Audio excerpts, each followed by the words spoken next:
Good morning and welcome to, issue 2, episode 2 of Coffee with Ciara. This morning I'm drinking out of my glam breakfast mug, starting the day with some David Bowie. And it is Halloween when you receive this, so I hope you have a happy Halloween and that you have some fun things planned. Halloween is special because it's the gateway holiday into the most wonderful time of the year. So, followed closely by daylight savings fallback. I'm excited about that. Today I wanted to share the painting that I gave you the preview of last week. This is called the Golden Calf, and I added the white gel pen so that it would show up a little better. You can see it's very shiny, but I really like how the desert turned out, and the calf, of course. So that is the Golden Calf. Really not much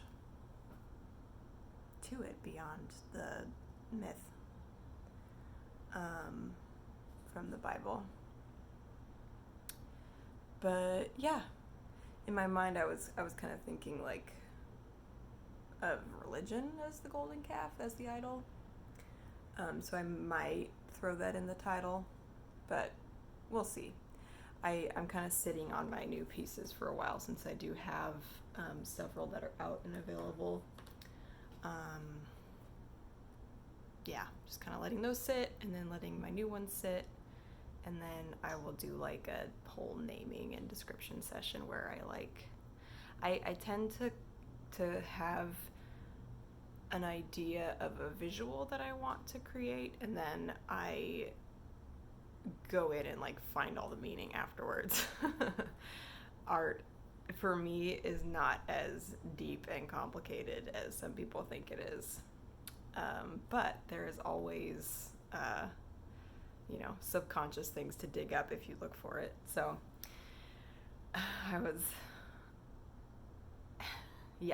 anyway, art's not that complicated. I think people get intimidated and think it's all some big, deep whatever, but it's usually just marks on the surface.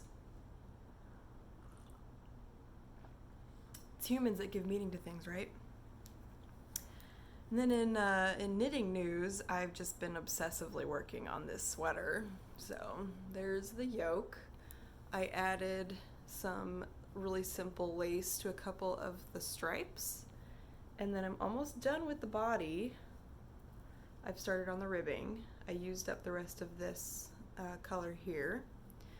It is a crop, so it'll hit me at my natural waist.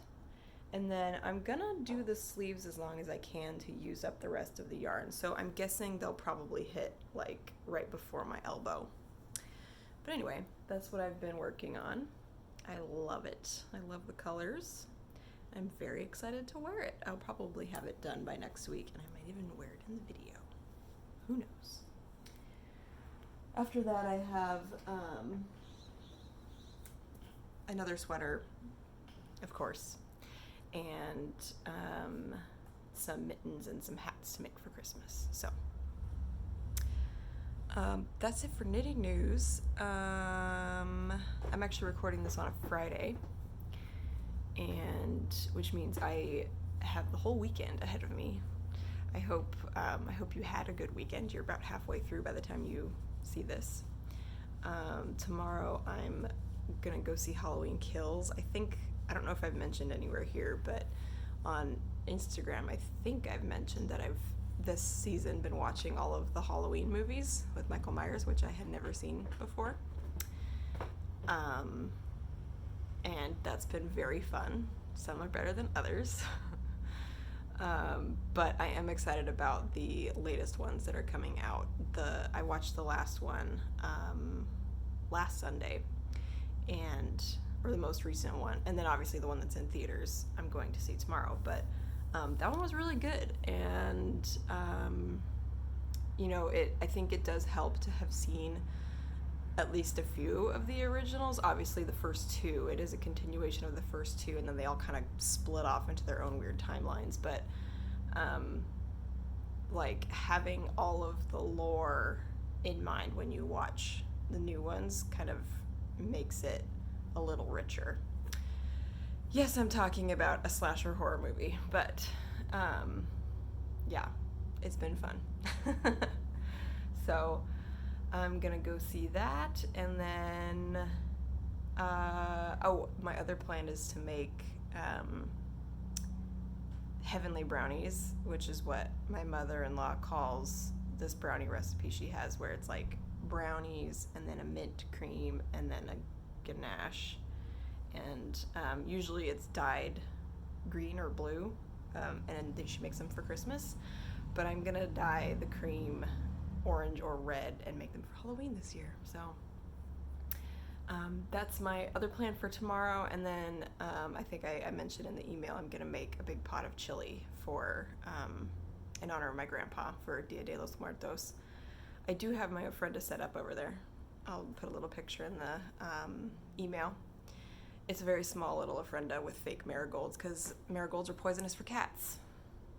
If you have cats, don't put out marigolds. One day I would love to have like a big mantelpiece where I could just leave up all of my memorial pictures and decorate it all out for Dia de los Muertos. But for the past few years, I've been wanting to put up an ofrenda and finally got around to doing it. I had these little black frames from Michael's that I wanted to like paint with like sugar skull designs and stuff, and I finally was just like, that's the only thing keeping me from putting up this ofrenda. I'm just gonna put it up. So they're just plain black frames, but that's fine because the ancestors are being honored, which is the whole point. So it's just another example of perfectionism getting in the way of getting things done, but I overcame it. On that note, I wanted to leave you with the meditation or thought on death. And it can be scary to think about death, but it's good to think about it too, because it does give you, I think, it can give you a healthy sense of urgency about life and about what you want for your short time on Earth, but also that I don't believe that death is the end. I personally believe that souls are eternal. Whatever happens to us afterwards, I really don't know. I like to think maybe we get reincarnated, but who knows?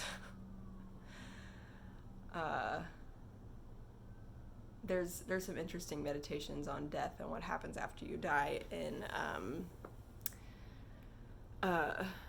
Midnight Mass, a show that's on Netflix. I recommend it. Yeah. And with Halloween and Dia de los Muertos, it's just a time to think about it and think about and remember people who have gone before us, and think about how we want to live our own lives, and and hopefully start making decisions today that will make those lives come to fruition. So with that, I hope you have a great Halloween and a great rest of your Sunday, and I will see you next week.